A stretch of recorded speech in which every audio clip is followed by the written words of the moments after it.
DHS. It doesn't use a DHS, but if he gets enough of a lead, then maybe it's not so bad. But at the same time, it's a very fine line. They're coin flipping this. Yeah, but the thing is, Granger kind of loses in lane going up against a Claude. So I don't know how they're going to do it, especially considering you're going up against a Farsa. That's a bit of a skill matchup. Well, Yeah. level 1 is where it's predetermined. We'll I see. think rotations are gonna sway that lane in one way or the other. The Granger, though, again, a lot more like bursty in a sense. So if Team Falcons want to really get a bit of a lead here, they gotta try and get so many ganks over to the Granger. The reason I kind of don't like it, we already saw Granger earlier, and we saw the amount of damage that he did, which is not really. And no one else from the team really has damage. Ladies and gentlemen, this is going to be the third game of the day. It's going to be Falcon going up against Team Liquid. This time, this is for the 1-0 bracket. So winning this one gets you one game away from actually qualifying, and the other one pushes you down to the 1-1. Welcome to the land of Dawn here. I just want to see whether Falcons actually has enough damage or not. Let's see. As the minions have already spawned and all the players are heading over to their lanes. The starting side, they're going to be starting on similar sides of the map. Purple start for KarlTzy on the opposite side, Boyette on his orange buff. The mid lane is where we're going to see a lot of these movements actually come from, right? Because I think that's the thing about Matilda. You're not there to be like, oh, I make the super gank happen, but I am there to pull you out of bad situations or save you from hostage scenarios. And the advantage of going the Obsidia over the Granger is also that extra bit of crowd control. And considering that Team Falcons are very ultimate reliant, I feel like they're gonna struggle as well, trying to keep like Oheb or KarlTzy in the fight, and instead of just getting in and out. So we'll see how they deal with that problem later on. Yeah, I don't mind being proven wrong, but I really just want to see it first. Now, looking at the emblem setup here, hold on, before that, looks like Roll might be in trouble. Just like that. He just Just walked up and took it. but he had flicker. Yeah, no. As a roamer, it's faster for you to come back into the game if you just die at that point. That's true. That's true. Anything below 90 seconds, it's not worth it to use your battle spell. Just die. If you're a mid, fine. But if you're a roamer, it's like, getting gold anyways. I only die for like, what, 2 seconds? It's not enough time for the roamer passive to take anyways. Also true. But even so, that first blood, huge for Sanji to kind of get himself ahead in terms of like item progression compared to Coffin. And I think that's going to be a really big deal if he gets that Lightning Truncheon first. Well, he might go for a Genius one. Who knows? A gang attempt here in the mid lane. Yeah, I want to try and get Sanji under control. TL Sanji, because again, the Farsa can roam so efficiently. And right now, at level 4, which team really has the advantage? Because in a continuous fight, I feel like TL might actually do okay.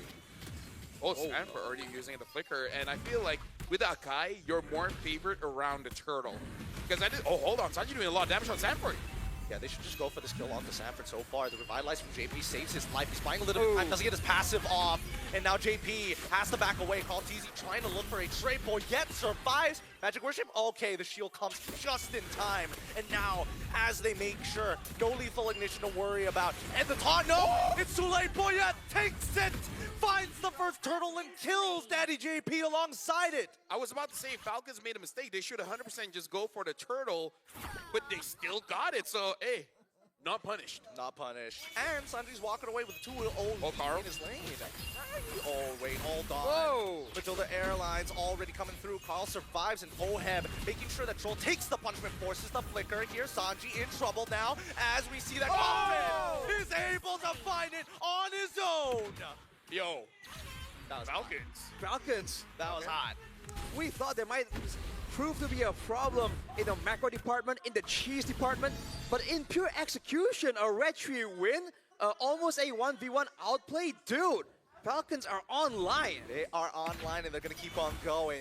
JP spots out the information. Purple buff once again being taken by Boyette. On the opposite side, though, KarlTzy doesn't seem like he's been able to find, or just a little bit short on that last hit.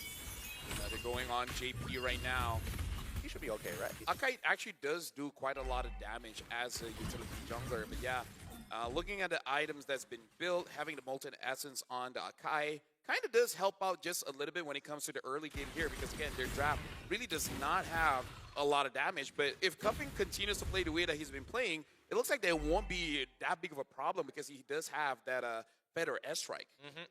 I think their mid trio is the walking boss. around really, really well for the side of Team Falcons. I'm just trying to figure out whether or not Team Falcons is eventually going. Where's the conversion, right? Who are they going to eventually give the golden EXP to? Are they looking towards that Granger side, or might as well double down on Sanji since he already has 2, right? I think in theory it should still be the Granger, and so far they haven't been doing that. Even the gold buff earlier was taken by Boyet. So the gold buff advantage that the Granger usually enjoys, Sano isn't really benefiting from, but he does have the Sky Piercer, and a fight might come through here. They're looking for an opportunity, but Sanford is making sure that he does not get caught. Unsure who got that one, but it looks like Team Liquid, they are thinking of contesting for this one, but you got to be careful. Cuffin does have the boss on his side. Oh man, the heavy spin is also a big worry. Sanji still fighting against Sanford, and Kaltizi actually joins in and shows himself with Matilda on top of him. So around. Oh wait, they actually double down on towards Sanford's side. They know it's like fighting him through the mud. Kaltizi wins out on the turtle take as Sanford has done his job. Flickers away. Oh no! Gets pulled halfway across the world, and now the heavy spin comes on through to try and keep them underneath the turret. Sanford cancels it out, but it's too late. He's got backup from Sanji. Feathered airstrike stolen by Cuffin to turn things around, and now Troll and Boyet on the run as Cuffin must clean this fight up from JP and Sanji. Troll still playing in a hell of a game, making sure forcing out the AOG. Didn't know that the interaction worked like that, but either way, they still survive. Team Liquid won a lot for that one because, put this into perspective, Carl TZ got the turtle, went all the way down bot, killed Sado, kill goes over to Oheb, and then takes the jungle, both the green one as well as the buff. Team Liquid just like, I mean, like, if you want to fight, sure. Carl's just farming up.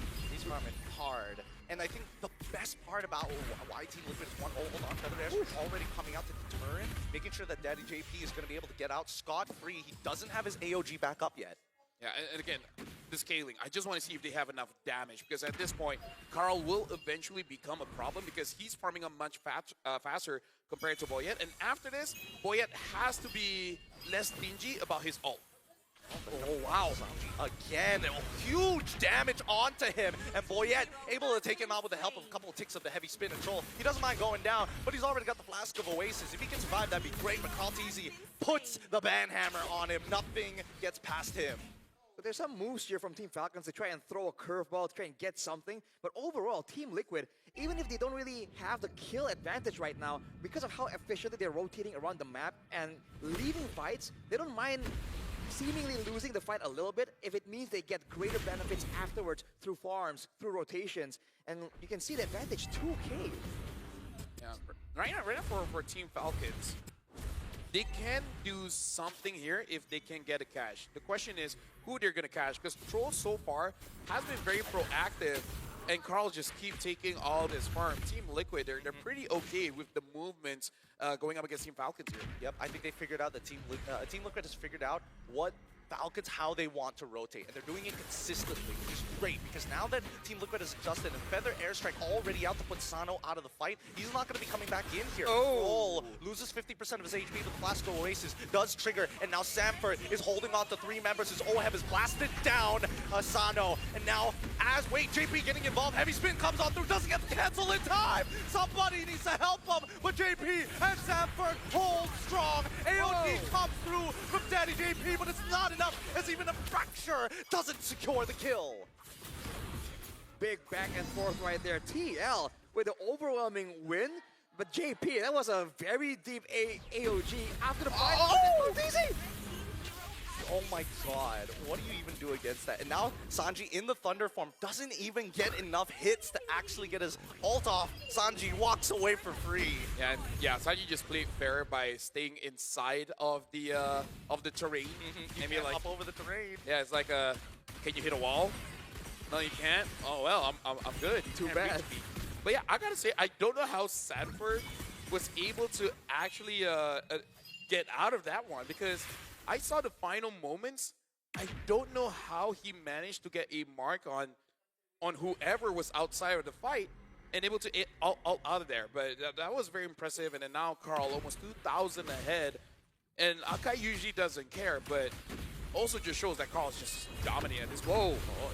Sanji now in trouble. Oh, Boyette, he misses the body slam. Oh, no. They start backing away. Troll in trouble. They only sacrifice him to minimize the damage. Even Sanji wasn't able to find that big engagement. At least for Team Liquid, Sanji, Farsa managing to flicker out just in time before things got dangerous. That was infuriating. You got the catch, and then Sanji just avoided it in a way that you did not expect, and then flies away. It's an ankle break. Just plain and simple. They thought he was going to go a different way, and he just, in a split second, decides, you know what? They wouldn't see this one coming, and gets out of the way. Now with the Blood Wings, it's going to be a lot more difficult for Team Falcons to catch him as well. And look at the structural advantage, man. TL have so many ways to rotate. Oh, AOG finally coming in between the mid 2 and 3. They go even further as Troll's trying to sustain, making sure that Boyette lives. Unfortunately, with Sano in the back, he is just cutting the front line forward and forward and forward as JP walks back in with the help of Stanford, and they manage to take out Matilda. Oheb comes through with a blazing duet too, and that's just going to be enough to set them back to square one. Again, where's the damage? That's all I'm asking. They do not have the damage profile to deal with Sanford. The only time Sanford dies is when he's 1v5. Well, they've been trying to skirt around that by jumping on Sanji, jumping on Oheb, and making sure that they have all the time in the world to deal with Sanford. But the thing is, now Sanji is just surviving again and again. Team Falcons has shown their hands so early on. The Matilda-Akai combo, the TL is seeing it coming from a mile away, but look at this! Oh my god, they found another one, a heavy spin right on top of Oheb. He is just taking it all, the blazing duet through it all! Let the Filipino sniper live through death itself! Unstoppable as an engagement comes in from Sanji's side. He's looking to alter things in the present. Double kill coming in from Sano. Hopefully he doesn't get reset here. They need to find another time to fight. I'm sorry for kicking a dead horse, but that's all the proof I need that they do not have enough damage. You caught the Claude. He just ults and literally stands there doing nothing. He healed up.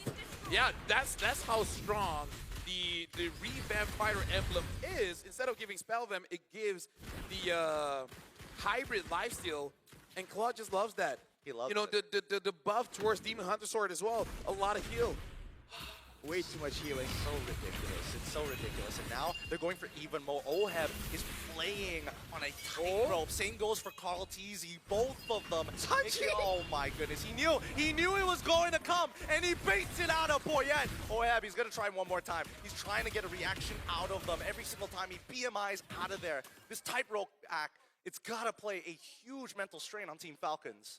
You see that, and now if you're Team Falcons, every single time you see an opportunity, it's in the back of your mind. What if this is a bait? What if they're just waiting for me to waste my resources? And that's the last thing you want to have happen against a team like TL, dude. They will outmaneuver you mentally, and they're still going for a bit of a siege here.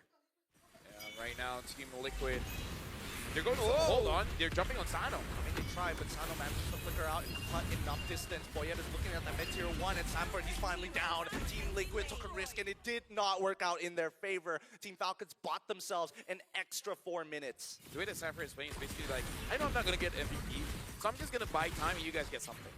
I wonder if that was intentional, because he drew everyone. They saw the AOG along with the with Sanford walking into the base, and on the bottom side, that's just called easy, getting that far side base tower for free. That could have been intentional. It's a micro adjustment from Boyette specifically, right? Because if Boyette joined that top side, they would have lost their mid inhibitor almost straight away. So again, it's all about that push and pull, and I think that Liquid is just more aware. But Team Falcons, they're slowly getting it. They're like, okay, these are the signals that they're looking for as well. Yeah, Sanji knows Boyette is there. Yep, there you go. There you go. At this point, it's not even surprising. It's not. It's telegraphed not. So hard. At this point, Sanji's emailing into them. Man, dude. Even like force the flicker from Team Falcons themselves. Look at Cartesi positioned to go for an assassination. They actually make it work. I mean, Sanford is going to start baiting, and now the AOG into the back to catch Sano initially. Cartesi's at least able to find one, but Sanji on the opposite end, outmaneuvered by Cartesi. Oheb now just slowly gunning away at Boyette. He can go forward and blazing duet as well. Flickers forward, locks himself in the corner, gets back up because Sano didn't react in time. Even if it did not enough damage, I really did not like this Granger against this kind of lineup coming in from Team Liquid. Now 10k ahead, and Sanji's just showing Cuffin, you know, like, oh, you curled me, that was cute, now I'm gonna do it to you. Stolen. Once again, Stolen Feather Airstrike just buying them some time. Precious seconds as another wave is about to crash. They want to deal with the top side and they don't mind the wave pushing in from bottom. Well, right now, the Feather S-Strike trying to zone them away. Carl's gonna be careful. Ooh. And Sanji, I guess the late game is probably the weakest point for Sora because you don't have enough damage to execute like 1v1, and you don't have enough sustain to actually get everyone. Oh, hold on, Boyet misses it. I mean, tries with a heavy spin to kind of buy some time, disrupt the upcoming waves. They know that the Lord is coming, and they know for a fact that the top 2 tier 3 is going to fall. JP with the AOG already down. They're still waiting. Boyet, he does not have his ult just yet. Cuffin with the Stolen Feather Airstrike will try and buy some time. Sanji himself responds with his own artillery. The waves are being managed very well as Team Falcons have no inhibitors, and now Sanford gets into the middle of the fight. Engagement coming in from the side of Sanji, only finds 2. It's not enough as JP takes him out, and now the rest of the Falcons are forced underneath as we see Team Liquid close out the game. GG. Well